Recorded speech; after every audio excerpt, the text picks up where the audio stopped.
Imaginez un monde où tous les fournisseurs d'accès Internet disparaissent, remplacés par une seule et unique entité contrôlée par Elon Musk. Une connexion ultra rapide, disponible partout, même au fin fond du désert. Ça vous semble fou? Eh bien, ce futur est peut-être plus proche que vous ne le pensez grâce à la nouvelle antenne Starlink. Pour rappel, Starlink, c'est un projet plus qu'ambitieux lancé par SpaceX, l'entreprise d'Elon Musk, visant à fournir un accès Internet haut débit partout dans le monde via une constellation de satellites en orbite basse. Lancé en 2015, ce projet déploie des milliers de petits satellites capables de fournir une couverture Internet même dans les zones les plus reculées où les infrastructures traditionnelles sont absentes ou insuffisantes. Starlink promet de réduire la fracture numérique en offrant des vitesses de connexion comparables à celles des fournisseurs terrestres avec une faible latence rendant l'Internet accessible à tous même aux quatre coins du globe. Le bras de fer entre le patron de Starlink,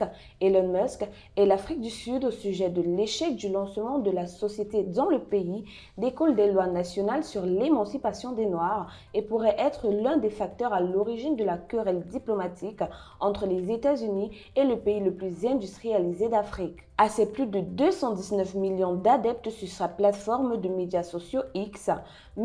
Musk a affirmé, avec une forte connotation raciale, que son fournisseur de services Internet par satellite n'était pas autorisé à opérer en Afrique du Sud pour la simple raison que je ne suis pas noir. Mais l'Independent Communication Authority of South Africa, en abrégé ICASA, un organisme de régulation des secteurs des télécommunications et de la radiodiffusion en Afrique du Sud, a déclaré à la BBC que Starlink n'avait jamais soumis la demande de licence. Quant au ministère des Affaires étrangères, il a déclaré que l'entreprise était invitée à opérer dans le pays à condition que les lois locales soient respectées. Le cadre législatif sud-africain repose en grande partie sur la politique de Black Economic Empowerment, en abrégé BEE, conçue pour corriger les inégalités historiques issues de l'apartheid. Cette politique impose aux entreprises étrangères de s'associer à des partenaires locaux noirs ou de céder une partie de leur capital à des Sud-Africains historiquement désavantagés. Or, selon plusieurs experts, c'est précisément cette exigence que Starlink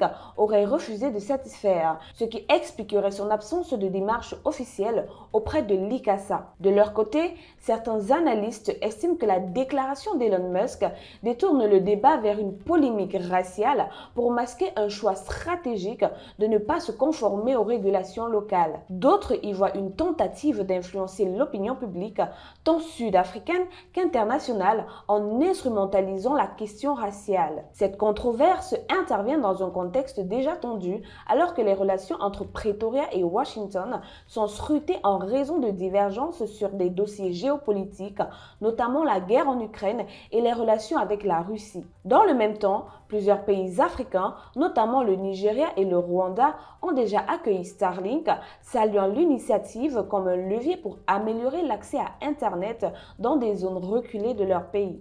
Cela soulève des questions sur la capacité de l'Afrique du Sud à attirer des investissements technologiques sans compromettre ses engagements en matière de justice économique. Le bras de fer entre Musk et Pretoria illustre ainsi un affrontement plus large entre deux visions, celle d'un capitalisme globalisé et celle d'un développement économique ancré dans une mémoire historique encore vive. Autre fait majeur, les exportations de céréales russes vers l'Afrique ont connu un bond spectaculaire dès le début 2025, avec plus de 300 000 tonnes expédiées via les ports baltes, soit 2,4 fois plus qu'en 2024. De nouveaux marchés s'ouvrent sur le continent, tandis que les autorités russes mettent en avant la qualité et la rigueur du contrôle sanitaire. Entre le début de l'année 2025 et le 22 avril, les exportations de céréales russes vers l'Afrique via les ports de la mer Baltique ont atteint 301 000 tonnes, soit une hausse de 2,4 fois par rapport à la même période en 2024. Une information qui est appuyée par le service de presse de la branche de Saint-Pétersbourg du Centre fédéral d'évaluation de la sécurité et de la qualité des produits agricoles, en abrégé AIC-CSC. Les cargaisons composées de blé tendre, de blé dur et d'orge sont destinées à plusieurs pays africains, parmi lesquels figurent de nouvelles destinations comme le Togo, le Sénégal, le Mali, le Nigeria, la Tunisie et la Libye. Les livraisons vers le Maroc, quant à elles, se tiennent à un niveau stable. Au total, la Russie a exporté 698 000 tonnes de céréales via les ports de la mer Baltique durant la même période. La part des pays africains est ainsi estimée à 46% du total expédié. Des exportations sous haute surveillance. Chaque lot exporté fait l'objet d'un contrôle rigoureux assuré par les experts du centre de Saint-Pétersbourg, détection des organismes nuisibles, vérification des critères de qualité et de sécurité, conformité aux normes des pays importateurs, fumigation et coloration des graines. Pour plus de contenu sur l'actualité africaine, suivez-nous sur le réseau social africain Diba World et sur toutes nos autres plateformes. Tous les liens sont disponibles dans la bio.